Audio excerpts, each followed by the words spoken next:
سفیر کی بیٹی اغوا نہیں ہوئی، پاکستان نے افغان وفد کو شواہد دے دیے۔ افغان سفیر کی بیٹی کے مبینہ اغوا کی تحقیقات کے لیے افغان وفد نے اسلام آباد کا دورہ کیا۔ کیمرہ فوٹیجز دیکھیں، سیکیورٹی حکام اور وزرائے خارجہ کے افسران سے ملاقاتیں کی، جس میں انہیں واقعے کی مکمل بریفنگ دی گئی۔ آپ دیکھ رہے ہیں دھرتی نیوز اور میں ہوں فرح آصف۔ ترجمان دفتر خارجہ کے مطابق افغان وفد کو سیف سٹی آفس اسلام آباد لے جایا گیا، جہاں انہیں مختلف اوقات اور مختلف مقامات کی کئی ویڈیو فوٹیجز دکھائی گئی۔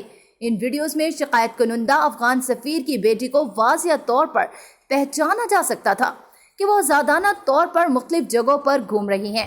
افغان وفد کو شکایت کنندہ افغان سفیر کی بیٹی کے دورہ کردہ تمام مقامات کا دورہ کرایا گیا۔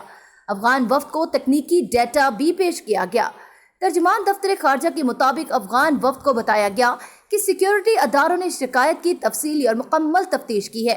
وفد کو بتایا گیا کہ تفتیش اور گواہوں کے بیانات کے بعد حکام اس نتیجے پر پہنچے کہ زمینی حقائق شکایت کنندہ کی رپورٹ کی تصدیق نہیں کرتے۔ پاکستانی حکام نے کیس کے بعض پہلوؤں پر اضافی معلومات کی فراہمی، شواہد اور شکایت کنندہ تک رسائی کی سابقہ درخواست کا اعادہ کیا۔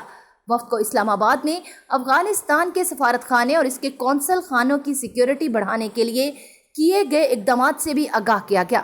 افغان وفد کو بتایا گیا کہ پاکستان افغانستان کے ساتھ اپنے تعلقات کو بہت اہمیت دیتا ہے۔ افغان امن عمل کے اس نازک موڑ پر پرامن، مستحکم اور خوشحال افغانستان کے مشترکہ مقصد کے لیے مشترکہ طور پر کام کرنا انتہائی ضروری ہے۔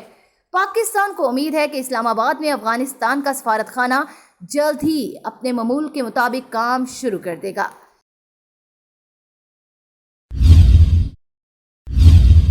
دھرتی نیوز، دھرتی کی ہر خبر سے رکھے باخبر۔